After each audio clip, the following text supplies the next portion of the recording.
ایسا ہوگا، ضرور ہوگا فرحاد۔ اس نے اپنی آنکھوں کی نمی کو پیچھے دھکیلتے چلاتے ہوئے کہا کہ اس کی آواز اس تک پہنچ جائے۔ آج صوفیہ کی مہندی تھی۔ فاریہ، آہلہ اور شہروز دوپہر میں ہی آ گئے تھے۔ صوفیہ کو بیوٹیشن مہندی کے فنکشن کے لیے تیار کر رہی تھی، جبکہ آہلہ، صوفیہ اور ماہوارہ خود ہی تیار ہو رہی تھی۔ صوفیہ نے پیلے رنگ کے غرارے کے اوپر شارٹ پنک کلر کی قمیص پہنی ہوئی تھی، پھولوں کا زیور پہنے وہ شہزادی لگ رہی تھی، لیکن اس کے انداز میں سوگواریت تھی جو اس کے حسن کو دوبالا کر رہی تھی۔ آہلہ اور صوفیہ نے یلو کلر کی فراق پر پنک دوپٹہ اوڑھا ہوا تھا۔ آہلہ نے یلو کلر کا ہی حجاب لیا ہوا تھا، جبکہ صوفیہ نے بالوں کی چٹیاں بنائے، اس میں موتیے کے پھولوں سے سجاوٹ کیے، وہ بھی بہت پیاری لگ رہی تھی۔ جبکہ ماہوارہ نے ملٹی کلر کا لہنگا چولی پہنا ہوا تھا اور بالوں کو کھلا چھوڑا ہوا تھا۔ یہ تینوں اسی کے کمرے میں تیار ہو رہی تھی، جبکہ باقی لڑکیاں دوسرے کمرے میں۔ مہندی کے فنکشن کا لان میں ہی انتظام کیا گیا تھا۔ مصنوعی چھوٹے چھوٹے پودوں پر لائٹنگ کی گئی تھی۔ ماشاءاللہ میری بہو تو چاند کا ٹکڑا لگ رہی ہے۔ بانو بیگم نے کمرے میں داخل ہو کر صوفیہ کی نظر اتار کر اس کی پیشانی چومی۔ ان کی تعریف پر اس کے دل میں آیا کہ کاش وہ بھی اس کی تعریف کرے جس کے لیے وہ اتنا سجی ہے۔ اس کی پیشانی پر بانو بیگم نے بوسہ دے کر انہیں جلدی جلدی اپنی تیاری ختم کر کے باہر آنے کا حکم دیا، کیونکہ ان لڑکیوں کی تیاری میں ویسے ہی کافی دیر ہو گئی تھی۔ ان کے کہنے پر سب اپنا اپنا ہاتھ جلدی چلانے لگی۔ آہلہ سب سے پہلے تیار ہو گئی تھی، اس لیے وہ باہر چلی گئی کہ اگر کوئی کام ہو تو وہ کروا دے۔ دادی کوئی کام ہے تو مجھے بتائیے، اس نے دادی سے کہا۔ اس کے میٹھے اور نرم لہجے پر تو دادی صدقے واری ہوئی، انہیں یہ لڑکی بڑی پیاری لگی تھی۔ نہ میری دی کوئی کام نہیں ہے، تو ادھر آ میرے پاس بیٹھ۔ انہوں نے اسے اپنے پاس پلنگ پر بلایا تو ان کے پاس بیٹھ گئی۔ انہوں نے اس کی پیشانی چومی اور اس پر سے پیسے وار کر پاس کھڑی ملازمہ کو دیے۔ ان کے اتنے پیار پر اس کی آنکھیں نم ہوئی۔ یہ لوگ غیر ہو کر اسے اتنا پیار کر رہے تھے۔ وہ جب یہاں آئی تھی تو نروس تھی، کیونکہ وہ کبھی آئی نہیں تھی یہاں، لیکن ان سب کے پیار اور خلوص نے اس کی جھجک کو کم کر دیا۔ وہ بالکل اسے بیٹی کی طرح ٹریٹ کر رہے تھے۔ کیا ہوا دی؟ انہوں نے اسے آنکھ سے نکلا آنسو صاف کرتے دیکھ لیا تھا، اس لیے پریشانی سے پوچھا۔ کچھ نہیں دادی، وہ بس آپ کے اتنے پیار پر آنکھیں بھیگ گئی تھی۔ اس نے مسکرا کر وجہ بتائی تو وہ بھی مسکرائی اور پھر سے اس کی پیشانی پر بوسہ دیا۔ انہیں صوفیہ نے آہلہ کے بارے میں بتا دیا تھا۔ انہیں افسوس ہوا تھا سن کر، لیکن اس بچی کو سامنے دیکھ کر، اس کے لہجے کو دیکھ کر انہیں ان لوگوں پر غصہ آیا تھا جنہوں نے اس پھول جیسی بچی کو اتنے دکھ اور تکلیفیں دی تھی۔ اماں جی، وہ طلحہ کا سوٹ نہیں مل رہا، بانو بیگم نے پریشانی سے کمرے میں داخل ہوتے کہا۔ وہ میری الماری میں پڑا ہے۔ آہلہ بیٹا، یہ تم طلحہ کو دے آؤ، تب تک میں تمہارے انکل کو دیکھ لوں۔ انہوں نے اجمل صاحب کی آواز پر سوٹ آہلہ کو پکڑاتے کہا۔ اس نے دروازہ ناک کیا تو شہروز نے دروازہ کھولا۔ وہ جو بیزاری سے دروازہ کھولنے کے لیے اٹھا تھا، سامنے اسے دیکھ کر اس کی بیزاری کہیں دور چلی گئی تھی۔ وہ اسے دیکھ کر مسمرائی سا ہو گیا تھا۔ اس نے کبھی بھی اسے اتنا تیار ہوئے نہیں دیکھا تھا۔ اسے سامنے استادہ کھڑے دیکھ کر اس نے طلحہ کا سوٹ آگے بڑھایا، لیکن وہ تو یہاں تھا ہی نہیں۔ ہوش میں تو تب آیا جب طلحہ نے اسے دھکا دے کر شکریہ کہہ کر آہلہ سے سوٹ لیا۔ وہ بھی مسکرا کر کوئی بات نہیں کہتی چلی گئی۔ دروازہ بند کر کے اب وہ شہروز کو دیکھے جا رہا تھا۔ جو ہو جلسہ ہوتا اب اپنے کان کو جا رہا تھا۔ یار ایسے تو نہ دیکھو۔ کیوں؟ مجھے شرم آ رہی ہے، اس نے شرمانے کی ایکٹنگ کرتے کہا۔ اچھا جی، تو میرے دیکھنے سے شرم آ رہی ہے؟ تب تو شرم نہیں آئی جب اسے لوپرو کی طرح گورے جا رہے تھے۔ یار میں اسے گور نہیں رہا تھا، بلکہ پیار سے دیکھ رہا تھا۔ کیا کروں، جب بھی وہ میرے سامنے آتی ہے تو میری نظریں اس پر ٹھہر سی جاتی ہے۔ میری آنکھوں کو اب آ گئی ہے، اسی لیے تو یہ آنکھیں بھی اسے دیکھ کر نظریں ہٹانا بھول جاتی ہے۔ اگر اتنا ہی بے بس ہو گئے ہو کہ اسے دیکھ کر تمہاری نظریں اس پر سے نہیں ہٹتی، تو میرے بھائی اسے اپنے دل کی بات بتاؤ اور گھر والوں سے بات کر کے پاک رشتے میں بن جاؤ۔ اس نے صرف ہنکارا بھرا۔ وہ اسے کیا بتاتا کہ اس کے کیا فیملی ٹرمز چل رہے ہیں اور رفعت بیگم بھی آسانی سے نہیں مانیں گی، لیکن اس نے سوچ لیا تھا کہ وہ جلد ہی اسے اپنی فیلنگز کے بارے میں بتا دے گا اور پھر ساجد صاحب سے بات کرے گا۔ اسے پورا یقین تھا کہ وہ ضرور رفعت بیگم کو منا لیں گے۔ اور کدھر کو گئے، جلدی سے تیار ہو، پھر باہر بھی جانا ہے۔ اس نے اسے خیالوں میں گم دیکھ کر اس کا کندھا ہلایا۔ کندھا ہلانے پر بھی وہ ہوش میں آتا کپڑے لیے واش روم میں چلا گیا۔ بھائی آپ دونوں جلدی کریں، نہیں تو ابا جی نے جوتا لے کر آ جانا ہے۔ علی نے کمرے میں جھانک کر ہانک لگائی۔ ہاں ہو گئے بس چلو، طلحہ نے گھڑی پہنتے کہا۔ پھر وہ تینوں لان میں آ گئے۔ طلحہ شہروز اور علی سے کڑا باتیں کر رہا تھا۔ کہ صوفیہ کو پیلے رنگ کے دوپٹے کے سائے کے نیچے آتا دیکھ کر اپنی جگہ منجمد ہو گیا۔ وہ یک تک اسے ہی دیکھ رہا تھا، جو پھولوں کے زیور میں خود بھی کوئی پھول ہی لگ رہی تھی۔ دیکھ تو علی بھی صوفیہ کے ساتھ آتی لڑکی کو رہا تھا۔ اسے اپنی آنکھوں پر یقین نہیں آ رہا تھا کہ جس لڑکی نے اس کی نیندیں اڑا دی تھی وہ اس کے سامنے موجود ہے۔ اس نے خود کو یقین دلانے کے لیے اپنی آنکھوں کو مسلا اور سامنے دیکھا تو وہ وہی تھی۔ اس کا دل خوشی سے جھوم اٹھا۔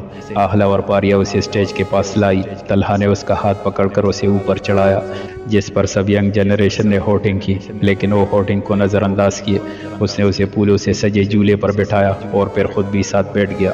صوفیہ کو اوپر چڑھا کر وہ مڑی تھی کہ یکدم کسی کے سامنے آنے سے وہ اچھلی، لیکن جیسے ہی سر اٹھا کر دیکھا تو وہ چکرا کر رہ گئی، یعنی وہ فسادی اس کا پیچھا کرتے کرتے یہاں تک پہنچ گیا تھا۔ فسادی انسان، شیطان کے چیلے کتنے لوفر اور بدتمیز ہو تو میرا پیچھا کرتے کرتے یہاں تک پہنچ گئے۔ اب پہنچ ہی گئے ہو تو دیکھنا میں تمہارا کیا حل کرواتی ہوں۔ اس دن تو بچ گئے تھے تم۔ اسے یہاں دیکھ کر تو اخلا بھی حیران تھی۔ چلیے پھر آپ یہ شوق بھی اپنا پورا کر لیں، اس نے اس کی طرف مسکرا کر کہا۔ اس کے مسکرانے پر تو وہ جل گئی۔ شہروز جو ان سے کچھ فاصلے پر ہی اپنے کسی دوست سے باتیں کر رہا تھا کہ پاریا کی آواز پر دوستوں سے ایکسکیوز کرتا ان کی طرف آیا۔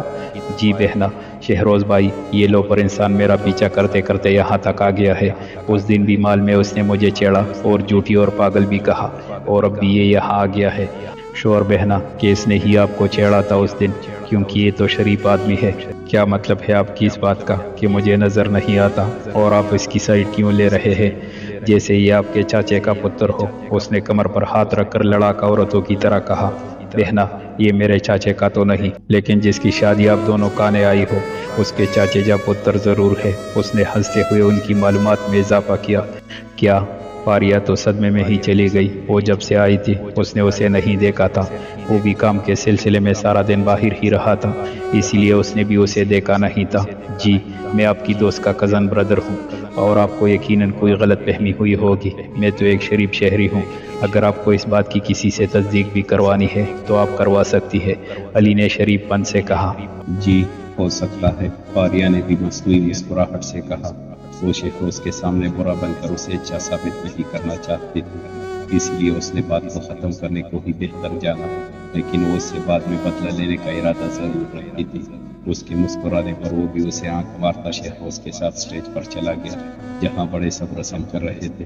اس کے آنکھ مارنے پر وہ جلدی پڑتی اس پر دو لفظ لعنت بھیج کر صوفیہ کے پاس چلی گئی۔ بڑوں کے رسم کرنے کے بعد چھوٹوں نے بھی رسم کی، پھر کھانے کا دور چلا، اور اس طرح رات کے 2 بجے مہندی کا فنکشن ختم ہوا۔ قریبی رشتہ دار تو گھر چلے گئے تھے، جو دور کے تھے وہ آج رات یہی رکنے والے تھے۔ اب ان سب کا ارادہ اس رات کو اور یادگار بنانے کا تھا، اسی لیے ساری ینگ جنریشن پلان میں ہی گزر پر اپنی اپنی جگہ سنبھال کر بیٹھ گئے۔ علی نے مائک سنبھالا۔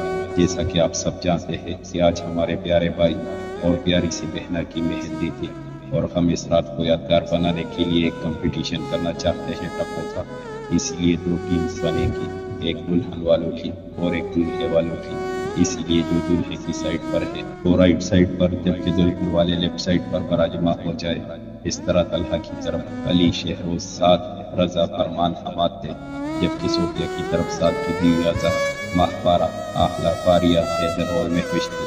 چلے جی شروع کریں۔ پاریا کے ٹپے پر علی نے آنکھیں گھمائی۔ دلہے میاں، آپ بھی ہماری پیاری سی دلہن کے لیے کچھ بول دیں۔ پاریا کی فرمائش پر سب نے ہی زور و شور سے سر ہلایا۔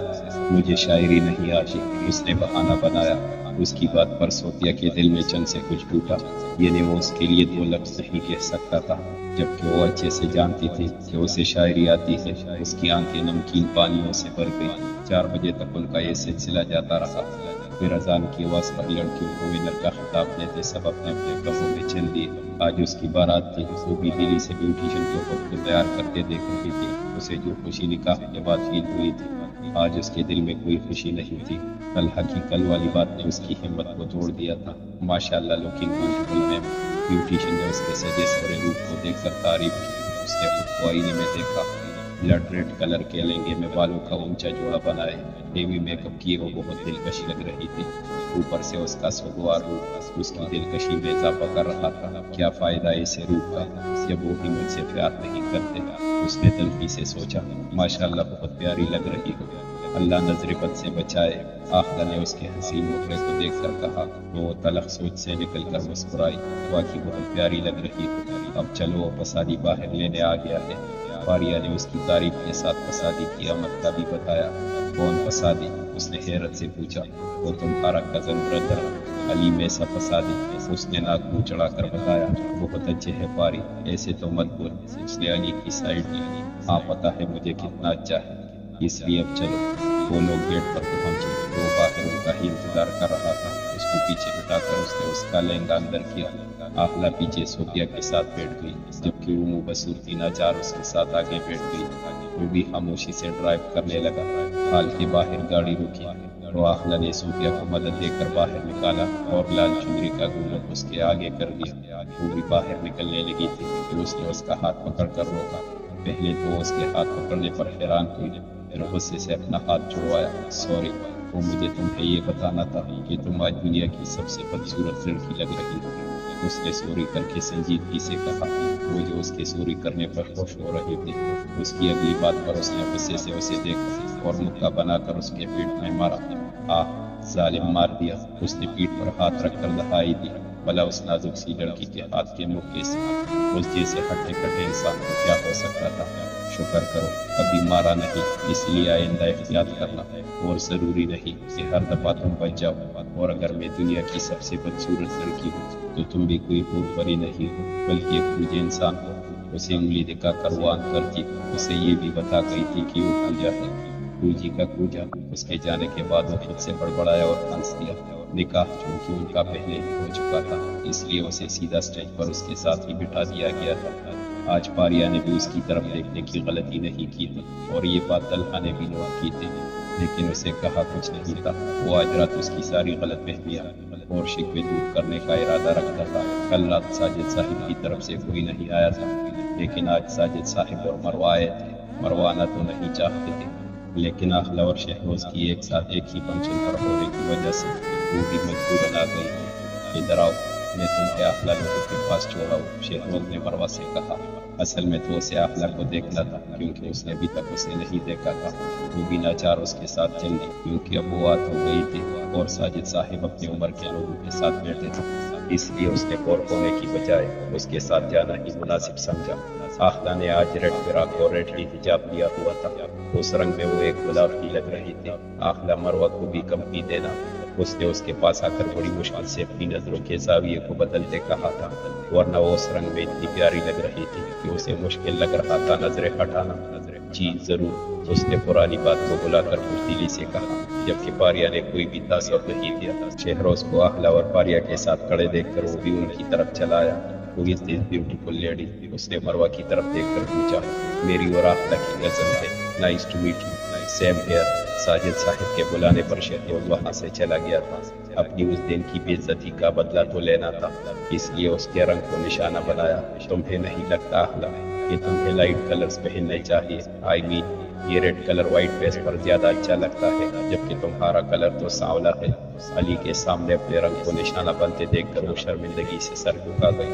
شہروز جو مروہ کو ساجد صاحب کا پیغام دینے آیا تھا کہ وہ اس کی بات سن چکا تھا۔ رنگ سے فرق نہیں پڑتا مروہ، دیکھنے والی کی نظر کا سارا کمال ہوتا۔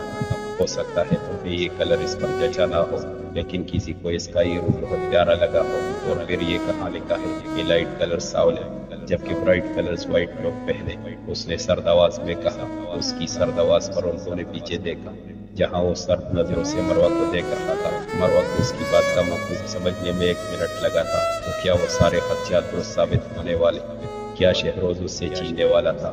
میں تو وہ خود کہنے لگی تھی کہ اس نے اسے بیچ میں ہی ٹوک کر اسے ساجد صاحب کا پیغام دیا۔ جاؤ، بابا ویٹ کر رہے ہیں تمہارا، ماما کا بھی لو ہو گیا ہے، اس لیے وہ گھر جا رہے ہیں۔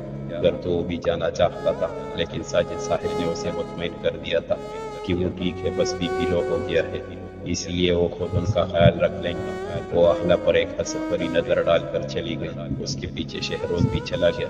صرف نام اور صورت کی ہی پیاری تھی، زبان کی تو پوری کالی تھی۔ علی کو بھی مروہ کی بات اچھی نہیں لگی تھی۔ تمہاری اس بات سے تمہیں بھی متفق ہو پوجے انسان، اس کے پوجے کہنے پر اس نے پورا تو وہ بھی اسے آنکھیں دکھاتی۔ ایک بار پھر پوجا کہتی مسکراتی احلا کو لیے صوفے کے پاس چلی گئی۔ صوفیہ بدگمانیوں میں گری طلحہ کے لیے سجی اس کے بیڈ پر بیٹھی تھی۔ تھوڑی دیر پہلے ہی پاریا ماہپارا اور احلا بٹھا کر گئی تھی۔ پہلے تو اس کا دل چاہا کہ وہ کپڑے چینج کر لے، لیکن پھر بیٹھ گئی۔ اسے بیٹھے 2 گھنٹے ہو گئے تھے، اب تو اس کی کمر بھی دکھ رہی تھی۔ اسے سے وہ بیڈ سے اتری اور شیشے کے سامنے جا کر جیولری اتارنے لگی۔ ابھی اس نے جھمکا اتارنے کے لیے ہاتھ اوپر اٹھایا ہی تھا، کلک کی آواز کے ساتھ طلحہ کمرے میں داخل ہوا۔ اسے دیکھ کر وہ پھر سے جھمکا اتارنے لگی۔ اس کے مطابق اسے تو کوئی فرق نہیں پڑتا۔ وہ دروازہ لاک کرتا عید اس کے پیچھے کھڑا ہوا اور اس کے کان پہ سرگوشی کی۔ اتنی بھی کیا جلدی ہے سب اتارنے کی، پہلے مجھے تو دکھاؤ جس کے لیے تیار ہوئی ہو، اور پھر ابھی منہ دکھائی بھی تو رہتی ہے۔ اس کی سرگوشی پر اس کا جھمکا اتارتا ہاتھ روکا تھا۔ اس کی گرم سانسیں اسے اپنے کان پر محسوس ہو رہی تھی۔ خود کو کمپوز کر کے اس نے اس سے کہا، آپ تو پیار نہیں کرتے مجھ سے، تو پھر آپ کو کوئی فرق بھی نہیں پڑنا چاہیے۔ اس کی بات پر اس نے اسے باہوں میں اٹھایا اور بیڈ پر لا کر لٹایا۔ اس نے اٹھنا چاہا تو اس نے اس کے اطراف ہاتھ رکھ لیا۔ اب سچویشن یہ تھی کہ صوفیہ لیٹی ہوئی تھی اور طلحہ بیٹا آدھا اس پر جھکا ہوا تھا، جبکہ اس کی ٹانگیں بیڈ سے نیچے لٹک رہی تھی اور ایک ہاتھ اس نے صوفیہ کی دوسری طرف رکھ کر اسے بیڈ پر پین کیا ہوا تھا۔ آج میں تمہارے سارے شکوے، ساری بدگمانیاں دور کر دوں گا، اس نے اس کے چہرے کو دیکھتے کہا۔ اس کے کان کے پاس سرگوشی کی اور ساتھ ہی اس کی لو کو بھی چھو لیا۔ اس کے لمس پر وہ کانپتی زبان دانتوں سے چپک گئی۔ اس کی خاموشی پر وہ سیدھا ہوا اور اسے بٹھایا اور باری باری اس کا زیور اس سے الگ کیا۔ زیور کے بعد اس نے احتیاط سے اس کے دوپٹے کو اس سے الگ کیا اور اس کی شہرک پر تل کو اپنے ہونٹوں سے چھوا۔ صوفیہ جی جان سے لرزی۔ اس کے کانپنے پر اس نے اسے چینج کرنے کو کہا تو وہ بھی جلدی سے کپڑے لے کر واش روم میں گھس گئی۔ واش روم میں جا کر اس نے شیشے میں خود کو دیکھ کر تل پر ہاتھ پھیر لیا اور اس کی جرت کو یاد کر کے جھرجھری لیتی جلدی سے ہاتھ ہٹا گئی۔ کپڑے تبدیل کر کے وہ باہر آئی تو طلحہ بھی نئی ڈریس پہنے بیڈ پر بیٹھا اس کا انتظار کر رہا تھا۔ وہ جھجکتی بیڈ کی دوسری سائڈ آ کر اس سے فاصلے پر لیٹ گئی۔ طلحہ نے ہاتھ بڑھا کر اسے اپنے قریب کیا اور ماتھے پر اپنا لمس چھوڑا۔ صوفیہ کی نظریں جھکی ہوئی تھی۔ اس نے باری باری اس کی آنکھیں اور پھر لمس چھوڑا اور اپنی شرٹ اتار کر سائڈ پر رکھی اور ساتھ ہی لائٹ آف کر دی۔ میں تمہاری بدگمانیاں زبان سے نہیں اپنے عمل سے دور کروں گا۔ طلحہ نے اس کے کان میں سرگوشی کی۔ رات آہستہ آہستہ سرک رہی تھی اور 2 پنجی ایک دوسرے میں کھوئے ایک دوسرے کو مکمل کر رہے تھے۔ وہ صبح اٹھا تو اس کی نظر اپنے سینے پر سر رکھے سوتی ہوئی صوفیہ پر پڑی۔ اس نے نرمی سے اس کے سر اپنے بازو پر کیا اور اس کے چہرے پر آئے بالوں کو اس کے کان کے پیچھے کیے اور ماتھے پر عقیدت بھرا لمس چھوڑا۔ نیند میں بھی وہ اس کے نرم گرم لمس پر کسمس آئی۔ اس کے کسمس آنے پر وہ پیچھے ہوا اور ٹائم دیکھا تو صبح کے 5 بج رہے تھے۔ اس نے اسے نرمی سے اٹھانے کی کوشش کی لیکن وہ اس میں مزید چپتی سو گئی تو اس نے جگ سے پانی لے کر اس پر تھوڑا سا چھڑکا جس سے وہ فوراً ہوش میں آئی۔ دیکھو میں کب سے تمہیں جگانے کی کوشش کر رہا تھا لیکن تم جاگ ہی نہیں رہی تھی، اسی لیے مجھے ایسا کرنا پڑا اور دیکھو میرا طریقہ کامیاب رہا۔ اب میں اسی طریقے سے تمہیں جگایا کروں گا۔ اس نے اسے آنکھ مار کر کہا، ابھی تو تھوڑی دیر پہلے سوئی تھی۔ اس نے اسے یاد دلایا، جانتا ہوں لیکن میری جان نماز کا ٹائم گزر رہا تھا، جاؤ تم فریش ہو کر آؤ پھر نماز پڑھ کر سو جانا۔ اس نے اس کے گال تپتپا کر کہا تو وہ بھی سرخا میں ہلاتی واش روم میں چلی گئی۔ طلحہ کی امامت میں نماز پڑھ کر وہ پھر سے سو گئی تھی۔ اس کی آنکھ دستک کی آواز پر کھلی تھی۔ اس نے آنکھیں مسل کر ٹائم دیکھا تو 8 بج رہے تھے۔ اس نے اپنے برابر دیکھا تو طلحہ وہاں نہیں تھا۔ وہ بھی منہ کے برے برے زاویے بناتی، بالوں کا جوڑا بناتی دروازہ کھولنے کے لیے اٹھی۔ دروازہ کھولا تو سامنے ہی احلا پاریا اور ماہپارا اسے شرارتی نظروں سے دیکھ رہی تھی۔ وہ ان کی نظروں سے خجل ہوتی، کیا ہے؟ اونچی آواز میں بولی۔ اونچی آواز گویا اپنی خجل کو کم کرنے کے لیے تھی۔ لگتا ہے ابھی اٹھی ہوئی نیند بھی شاید پوری نہیں ہوئی۔ پاریا نے دروازے پر کڑے شرارت سے پوچھا، کھانا؟ رات کو دیر سے سوئے تھے، صبح بھی جلدی اٹھنے کا غم تو اسے بکتا، اس لیے اس کی شرارت کو سمجھے بغیر اس نے بھی بولنا شروع کر دیا، لیکن پھر جب سمجھ آئی کہ وہ کیا کہہ رہی ہے تو فوراً دانتوں تلے زبان دبا دی اور شرما دی۔ ہاں آگے بتاؤ کیا صبح؟